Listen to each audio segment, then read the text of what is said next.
The NBA trade deadline has come and gone with a few blockbuster and last-second deals. And today is March 1st, so we all know what that means. March Madness. So stay tuned, Sports Talk Live is next.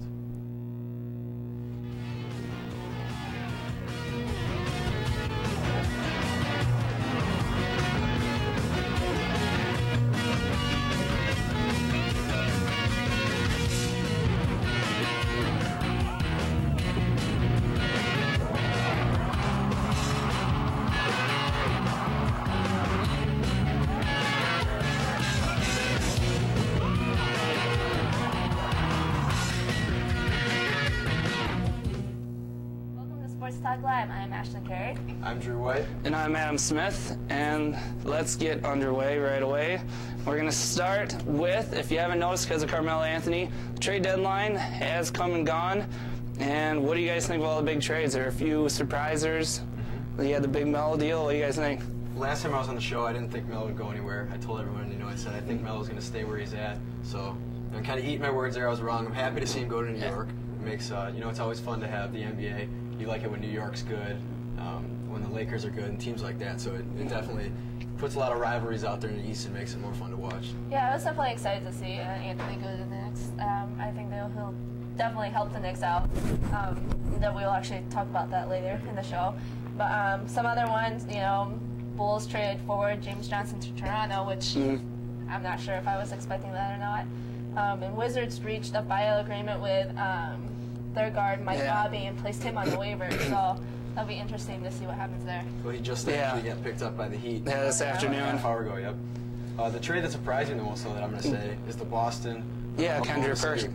With Kendrick Perkins. That's the thing they had over anyone in the East, is that they were a lot more physical than everybody else. And they had the big men that could bang down low with Paul Gasol and Andrew Bynum of the Lakers. And they definitely got smaller there. So that one, a little bit questionable to me. They did get Ned Kristich, but he's a body, pretty much. He's not the same. Because he's just a body. He gets like the Bogut type. You're big, so you should get so many rebounds. And like Bogut slightly better, but either way, the one that I didn't see coming, which after you saw it, makes it Darren Williams. Yep. Because he kind of was in the whole Jerry Sloan. Right. He kind of kicked him out, the whole thing. He got blamed for most of that.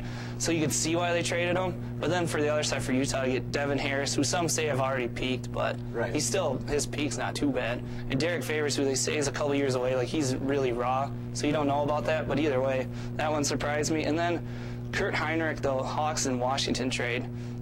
Kurt Heinrich, for like you said, Mike Bibby got bought out, but still Jamal Crawford in a first-rounder. I didn't know Kurt Heinrich was that good. Like that needed. You trade away your backcourt. The only thing I can think of to explain that trade is that Kirk Heinrich's more of a distributing point guard guy you can have at the end of the game, and Mike Bibby's a shooter and a scorer. And you obviously want Joe Johnson and your other guys like Jamal Crawford to take the last-second shots. They shouldn't have given up. I think he was the best player. But that's what he's the guy at the end of the games that can lead you and distribute the ball to your scorers. So, I mean, you got Al Horford, who's also an all-star on that team, and Joe Johnson, like I said, another all-star. So I think that's how that one made sense. Another one that kind of flew under the radar a little, Gerald Wallace going to Portland. Because then all they pretty much gave up was their bench, because it was Joe Prisbilla and a couple of no-name. They did give up a couple first-rounders, but if you're Portland and if you're good, you're going to be late lottery ones anyway. Right. So it's not like you really need them. No, I like that trade from Portland's standpoint. A lot of people that I've talked to say, I don't like that trade. Gerald Wallace is a guy who takes bad shots at the end of games. But, I think he can definitely help them score with Brandon Roy and all the problems he's had with injuries and stuff like that. So I think they did need another scorer to go along with LaMarcus Aldridge. So, speaking of the trades here, let's keep it in the NBA, and now we're going to talk about contenders. Who do you guys think is contending this year? Well, I know right now that Kyrie Irving, who's a freshman at Duke, is actually the Cavs are eyeing him, which I'm not sure why since he's a freshman, but I think the Cavs need to kind of concentrate on upcoming people that could possibly come in, but I don't know. Because we know they're not a contender. Yes, exactly. Yeah, pretty much. So, kind of looking at that and saying Ohio State's Jared Sungler could be a #1 pick. I don't know. I really don't know. Who you got for contenders on the championship race, right? This year? This year? Because I don't know, I was on this last semester and I had Boston right away, but the Perkins, it makes me really nervous. I still have them. Chicago's looking really good because they got Derrick Rose and an MVP type season. but I'm just because if they do win, it makes me look a lot smarter from back then. So I'm going to stick with Boston. And then the West is like the Spurs had the best record, but they're kind of old. It kind of makes it seem like a crapshoot just because, you know, Dallas is pretty good and all the other teams are like right on each other. So I just took Dallas just because I don't really like the Spurs or Lakers, but yeah, I have Boston, Dallas. No, I can see Boston definitely. I personally love the Suns, so I would love to see them. Which they're at like 7th or 8th spot right now, so they are in. Yeah, so I hope they can go further, but you know. For me, it's the Lakers until they lose. Yeah. Until somebody beats them, they're going for a three-peat this year. So until they lose the crown, it's still theirs to lose. And I also agree with you, Celtics in the East. Yeah. So I think those are two of the teams that are, I hope, playing in the finals. Yeah, the Lakers, they make sense. I'm just so sick of the Lakers kind of because I hate Gasol. And like Artest just seems like an idiot. But I don't know. That's more just because I don't want him to. Like, if I had to put a gun in my head, I'd probably say another Boston Lakers series. But I'm just kind of hoping someone else shows up. I'm about a betting man, though. Okay, moving on. We have Heat versus Knicks. Knicks beat the Heat 91-86, which honestly I could not be more happier about. I think that the Heat is completely overrated. I knew from day one that those three guys were just not going to work out. It's about them as being an individual and not actually the Heat organization and being as a team. So, you know, with them keep losing and everything, you know, which I just noticed is kind of fun. We didn't mention either team for a contender. Yeah. Which even though the Heat are only like a game behind the Celtics and that, but even then, yeah, to make it on one game, I don't know if you can break it on just one game. I know the Knicks ended up winning because Billups made a huge three, but there's only one game. Wade had an off. He only had 12 points. How often that's going to happen? So speaking of big buckets, I looked up some stats. The Heat are 5-11 in games decided by 5 points or less, and I don't like LeBron taking the second shot for that team.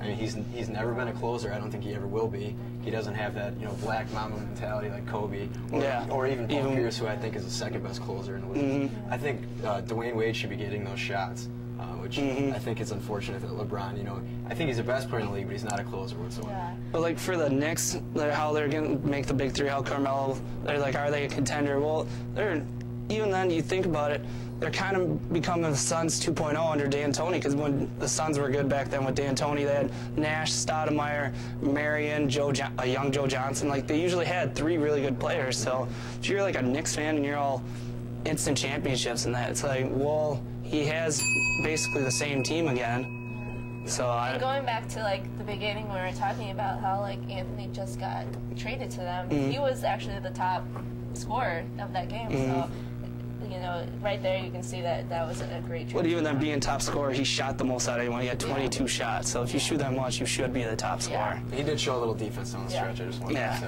And LeBron on his one shot. So speaking of big teams going down over the weekend, another #1 seed loss in college basketball, and that was Duke going down to Virginia Tech. I didn't see that one coming. What'd you guys think? You know, I thought it was great. You know, Duke has been #1 for who knows how many times. They get really extremely cocky. I feel like they tend to like go into the game and just thinking, oh, I'm gonna win. We don't need to try or anything. So it was good to see them kind of like get beat and see that, you know, kind of maybe get their butts back in shape. It was kind of nice just to see them get beat, only because they only kind of not #1 because they were the only team in the last couple weeks that hadn't lost. So they kind of were #1 by default. They are a good team, but the ACC is kind of down. So they're, out of all the top teams, they're probably a slightly below the rest, I'd have to say. But for Tech, I didn't know Malcolm Delaney was still in college. He has been there forever. Like, I thought I've been in college forever. Malcolm Delaney's probably older than me. And I just couldn't see that. When he showed up in the box score, I was like, are you serious? He's still around. So that surprised me more than them winning. Right. Well, Malcolm Delaney and company did everything they could to lose the game for him. You know, at the end of the game, they missed a lot of free throws. I think they were 6 for 11 for the game. You know, they had stupid turnovers, and Duke just never took advantage. And like you guys were saying before this game, I would have said that Duke was probably the best team in the country. But after this game, I don't even have him as a #1 seed in the tournament. Yeah, they kind of showed him, like, Nolan Smith had 18, but like Singler, he had 22 points, but he was 6 of 19. So at least it kind of says he was able to create points somehow, even though he's not shooting well. But even then, to put up, what was the final score? It was like 50-some points. 64-60 yeah. was the score. That just surprised, because ACC is usually a lot high scoring. Like Big Ten, that makes a good college score, but for an ACC one, that doesn't really make much sense to me. But all right, moving on. You mentioned Duke maybe not being a #1 for you, so now we'll move on to who we think are #1 seeds for the upcoming tourney. So, what do you think? You know, I think Kentucky looks good. You know, like, I think they're really looking good. Of course, North Carolina, they have a possibility too. You know, North Carolina's always kind of really showed that they're really well ready for the tourney, like almost every year. So I could definitely see them up there, and you know what? I think Purdue can do it too. Yeah. I think they're really good. So those are some of my top 3. My number ones, the 4 of them that I had, is Ohio State, of course, Kansas, Pittsburgh, and I had Texas up there last night, but they suffered a pretty tough defeat to Kansas State, and by tough I mean, you know, they were up going in the second half. They kind of got their butts. And it was at home too. At home, tough loss. So I'm going to take them out and put BYU in. He's actually number 3 in the country with my favorite player, Jimmer, like a lot of other people. Jimmer. It's fun to watch him play, but Texas, I'm really frustrated by them because I want to put them up there because they're playing. The Big 12s are really good this year, and you know, they have a lot of good wins, but they also have lost 4 of their last 5. Yeah. So you can't. That's tough for me to put them in there. Yeah, my #1, I have Ohio State, and I think Duke will just get one by default because they're not going to really play. They got the tournament. Like, they play North Carolina in a couple days. If they beat them, it's at North Carolina. But then after that, they have the tournament. And while, like, all these other schools that might take it from, like, Pitt, Big East schools, they'll probably take each other out from being a #1. So I thought Duke's ACC run will get, and then BYU will probably get one by default because they're pretty much done with their tough schedule, and they have a great record. And then for my 4th one, I'm putting Kansas for now just because Texas, like you said, Texas lost. Even though Texas might be a better team, but Kansas, they only have 2 losses. They have a great record. So, and the Big 12 is, like you said, it's up this year. So yeah, I got Kansas for the 4th spot now. Anyone sneaking in would be Pitt, Purdue, Texas, or even Notre Dame last night had a huge game. 23 points. Yeah. It was fun to watch. So speaking of college basketball, we'll keep it there. And now we'll go over to the hometown, not the hometown, but the home state Badgers. So what do you guys think their tourney outlook is for? I personally think that they can do decently in the tournament. I don't think they're obviously going to make it too far into it. I think they can do a pretty good job. You know, I mean, they're a decent team, so I don't see them winning, taking the chance of winning, but you know, I think they can decently get in there. Yeah, they're number 10 in the country right now, so I think they'll get probably a 3 to 5 seed if it were to end now. So with that scenario, I can see them going like Sweet 16, and then for 3 you play 3, 4. Well, either way, this is the Sweet 16 is like realistically where I think they'll go. Elite 8 would, I think, be top case scenario just because we rely on being very efficient. Like, our turnover high for low turnover rate and free throws, but if you get a hot team and you're not in the lead to shoot free throws in that, like if our system, like the Ohio State game, if Jordan Taylor doesn't really go off, hit a ton of threes, our system probably doesn't come back from that. So that's what I think. Sweet 16 realistically, and Elite 8, maybe like 5% chance Final Four. I'll definitely agree with you on the Sweet 16 at least. Yeah. They're 12-4 in the Big Ten this year, which is a tough conference. It really toughens you up. So I'm actually thinking a little bit more Elite 8, depending on the matchups. Yeah. Obviously, it depends who our our second seed or whoever we play against. It all depends on the matchups, like it always does. But now we got to take a quick break to look at those perfect pets that are for adoption at the Cooley Region Humane Society.